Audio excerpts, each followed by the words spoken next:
Hello, my name is Mateo Quintana, and I would like to thank you, the New Mexico Board of Transportation, for allowing me to present before you today. We will be taking a look at self-driving transportation in Albuquerque. We will start with an introduction, take a look at the current situation, talk about the objectives, go over the project, take a look at the potential budget, and end with a conclusion. We are on the cusp of a new era of transportation. Since the invention of cars, humans have dreamt of them being able to drive themselves. This dream is now a reality, and it's approaching faster than we ever imagined. No matter who you are or where you go, you will be stuck in traffic. On average, Americans spend 38 hours a year in traffic. The wasted commute time costs the American economy over $121 billion every year. The average American also spends $800 on congestion per person each year. This is all money and time that, if transportation is to change, can be invested back into the local economy. The system we currently have in place for designing cities has been implemented since the 1920s and was rooted in the 1960s.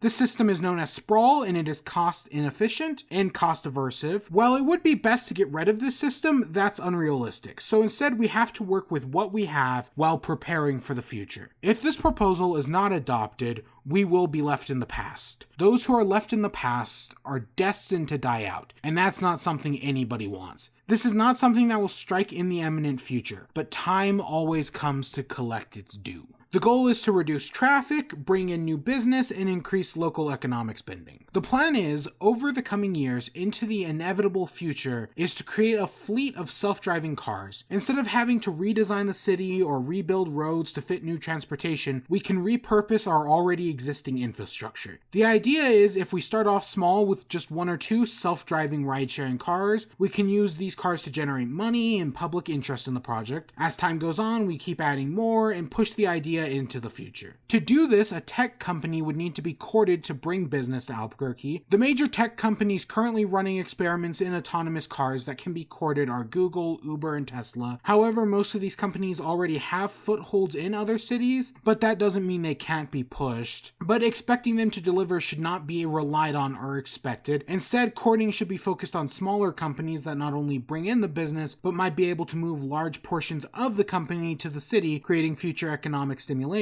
At the current moment, however, public testing for self-driving cars is still in its infancy. All self-driving cars on the road require some sort of human assistance, and trials are continuous. Because of this, discussion is still going on between the Federal Department of Transportation and companies developing self-driving cars. This means a timescale for fully functioning autonomous cars is unknown. At the moment, however, the prediction is full implementation within the next 10 years. Locally, however, negotiating a deal with one of these companies in passing the laws needed that will allow self-driving cars to run on our roads will take a minimum of 1 year. This process should be started immediately because the sooner work can begin, the quicker gain will come. Within a 10-year span, all laws that will be needed to pass will be passed by Congress, and the technology will be at its pinnacle. If we keep up with this as a city in tandem, we should have more people driving less cars, or more specifically, large portions of people using the same car. This means less cars on the road, which will reduce traffic and carbon emissions. Looking at other companies developing self-driving cars, Uber has spent $1 billion on its self-driving car program in the past year and a half. Google has spent $1.1 billion between 2009 and 2015 just developing the tech that runs most autonomous cars. With that being said, the software to run these cars has already been designed, so that saves us money on the research and development front. Instead, all the money would go into the cars themselves and the hardware needed to run the cars and the software. Depending on the company courted, this cost will be covered by whatever company. In conclusion, self-driving cars are the way of the future. There's nothing that can be done about that. However, we can stay ahead of the curve and start implementing these programs now. This will help stimulate local business in the economy. It would also not require a huge investment in redevelopment of infrastructure. If this proposal is accepted, we can start courting business immediately and start structuring the new laws that would be needed. If we do not get with the times, then we will be left behind. I would like to thank you for your time, and if you have any questions, I will be happy to answer them now.